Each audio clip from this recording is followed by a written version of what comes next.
Each of you knows that this road is quite dangerous and often a mystical place. In my 30 years of truck driving, I've seen it all. But the damn thing that happened to me recently not only defies any logical explanation, but also made me look at our world a bit differently. On every highway, there are places that are attributed with some mysticism due to frequent accidents and mishaps.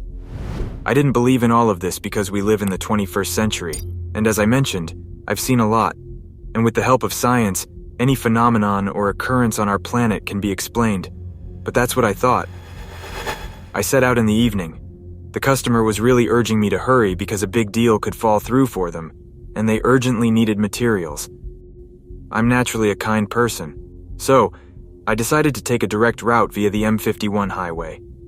I rarely traveled this road and only during daylight hours, but based on my experience, I figured that covering almost 700 kilometers on an empty highway overnight wouldn't be too challenging, and I could rest at the unloading point. The massive truck sliced through the darkness with its headlights, covering kilometer after kilometer. Passing by villages, I envied the people who could afford a good night's sleep at this late hour, because I was gradually getting drowsy. It was already past 10 p.m., and while I was still in my right mind, I decided to find a gas station to grab some coffee and a couple of energy drinks just in case. I marked a spot on the map with my GPS, and it showed me the distance to the next gas station. I turned up the music, and the cab filled with tunes I had long since grown fond of. Half an hour later, taking a right turn, I pulled into the gas station, parked in a way that wouldn't obstruct the few other customers, and headed inside. Approaching the door, I opened it, and before me stood a young guy in his 20s. He looked up at me and took a step back. In turn, I did the same and waved him on, indicating that he should exit first. The guy smiled and nodded, then quickly exited the market. Inside, I made my way to the counter and, walking toward it, inadvertently looked at the car the young man had entered. It was an old white Honda from the 90s. Even through the storefront, it was clear that the car was well maintained, and the owner had clearly invested quite a bit in it. I often paid attention to these details.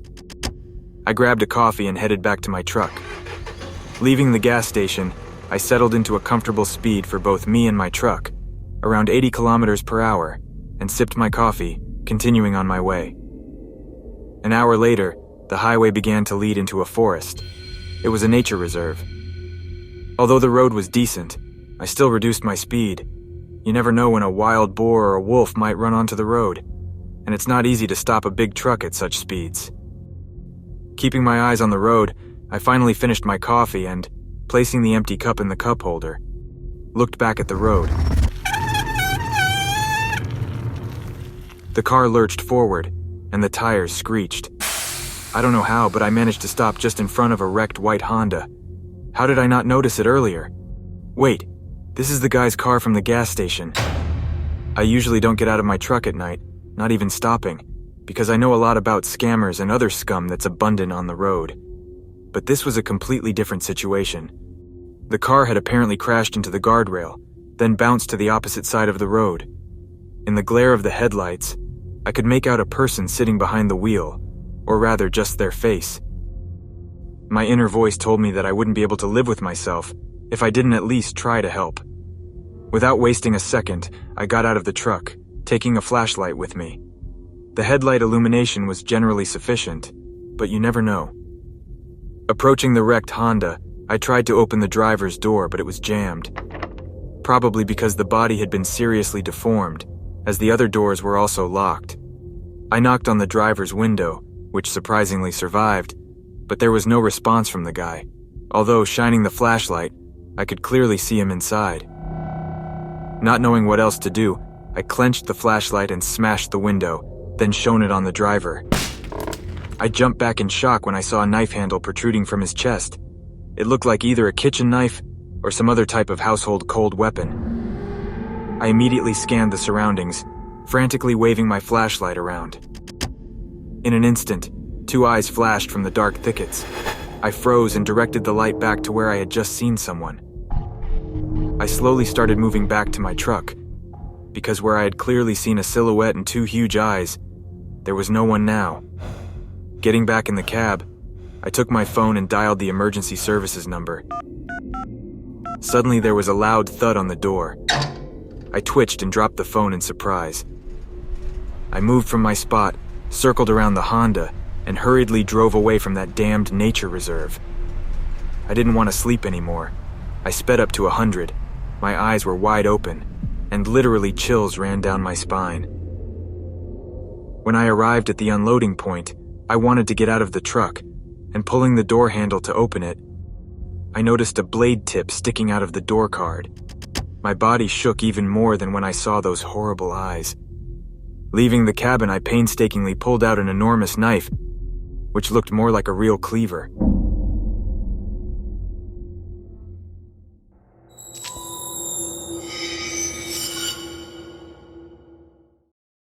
My father worked behind the wheel of a big rig for many years, and I also dream of following in his footsteps. However, sometimes things happen that make doubts creep into your mind. This story happened to us last autumn. My father and I were driving from Krasnodar towards Yekaterinburg. The road was good, and the scenery was beautiful. My father didn't take me with him as often as I would have liked, but I was extremely grateful for those joint trips. It was 11 o'clock at night, and we decided to stop for the night. We pulled into the first parking lot we came across and started getting ready to sleep. My father fell asleep first, and I sat there scrolling through my phone's news feed. Then I heard a knock. I was startled by the sudden and unexpected sound. Setting my phone aside, I turned towards the driver's door. Someone was lightly tapping on the window. Looking outside, I saw a well-groomed man. Short cropped hair, strong build, clean-shaven face, wearing a white sweatshirt and dark cargo pants. "Good evening, can I help you?" I asked. "Hello, do you have a phone I could use?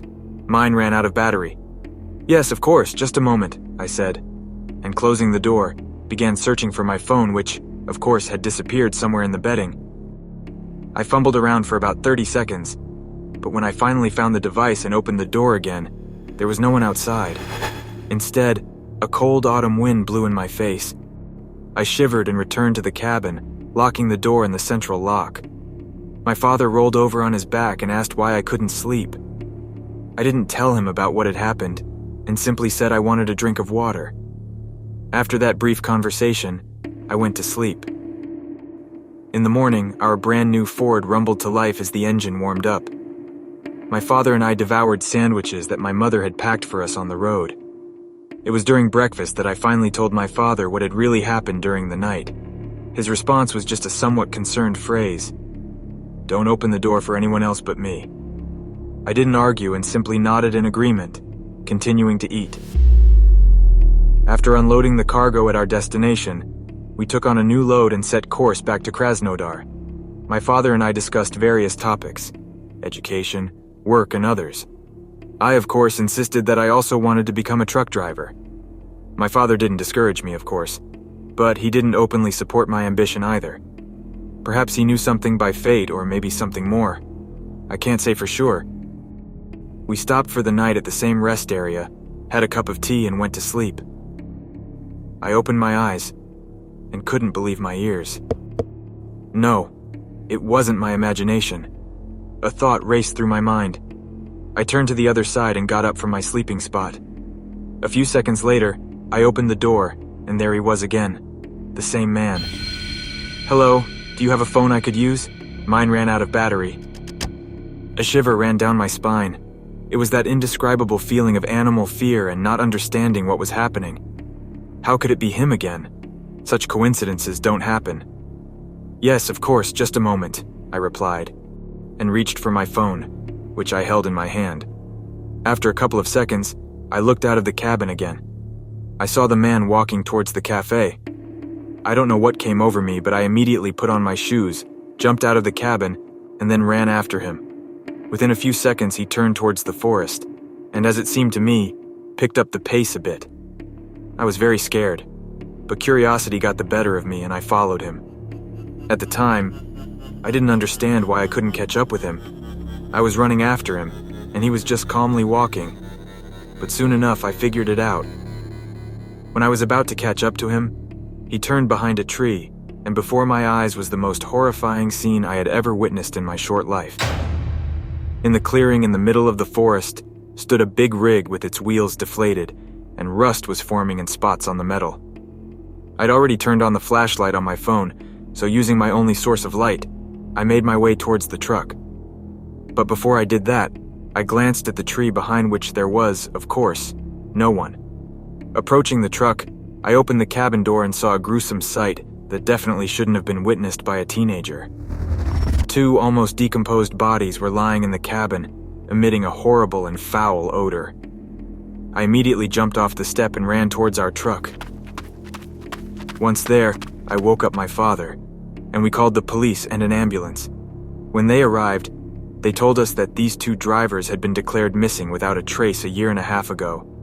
And now, after such a long period, they had been found. When we returned to the base, we told the guys our story, and they became somewhat somber. But you can understand them, because any one of them could have been in the place of those 2. 2 months later, we stopped in the same area again, but this time at a different rest area, a little closer to the city. I think the reasons for that are self-explanatory. You can imagine our surprise when we found a small torn piece of paper pressed against the windshield in the morning. On it was written, "Thank you guys. Our souls have finally found peace."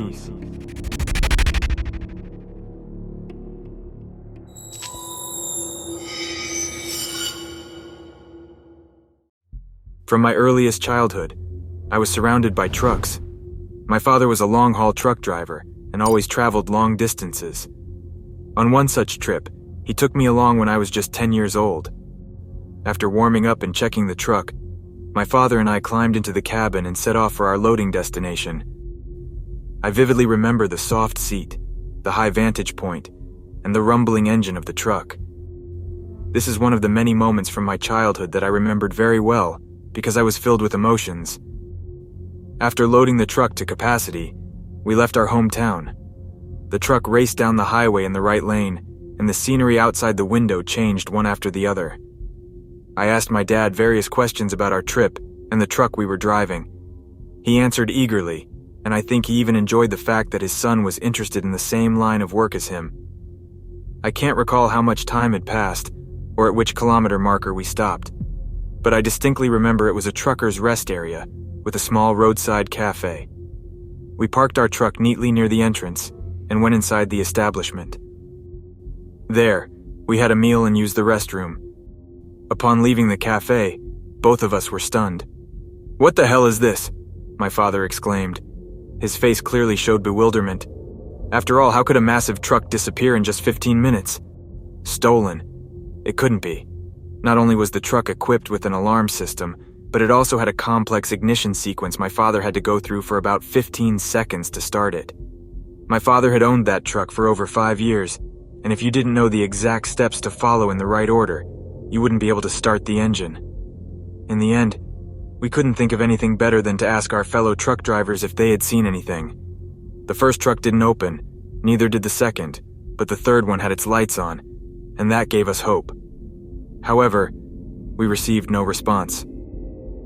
Perplexed, we started walking along the road in the hopes of finding a house and asking for shelter.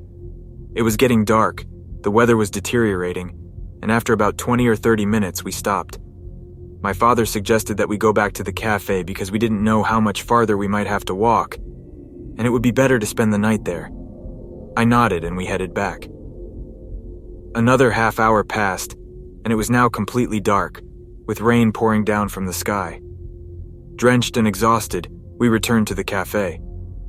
My father went to the bar and pointed at me while speaking to the administrator for about a minute. Then, a woman came out, looked at me, nodded a couple of times, and indicated to my father to go sit on a corner couch at the end of the hall. My father returned to me. "Well, son, we're going to sleep here. We don't have much of a choice. Tomorrow morning we'll figure something out. For now, let's get dry and get some rest." I took off my windbreaker and placed it on a radiator. My father went outside. Unexpectedly, I heard my father shouting, "Son, come here, quickly!" I jumped to my feet, grabbed my windbreaker, and rushed to my dad. He led me out the door, and before my eyes was our orange big rig. My father picked me up and simply pushed me into the cabin. Then he started the engine and ran off somewhere for about a minute. Afterward, he returned, and we continued driving towards Moscow. Nothing else out of the ordinary happened on our journey. We safely returned home, and at our local truck parking lot, we met a colleague of my father's. My father asked him about that rest area with the cafe, and our acquaintance's face suddenly changed. Approaching my father, he quietly said, "Back in the 90s, 6 trucks were robbed at that rest area, and all the drivers had their throats cut. Apparently, their souls still haunt the place." After hearing this, I felt a shiver run down my spine. My young, impressionable brain connected all the dots and went into a protective mode to shield my childish psyche. Now, nearly 10 years later, I understand that we encountered something extraordinary and unexplainable back then. I believe many of you, if you dig into your memories, might also find something that sends shivers down your spine.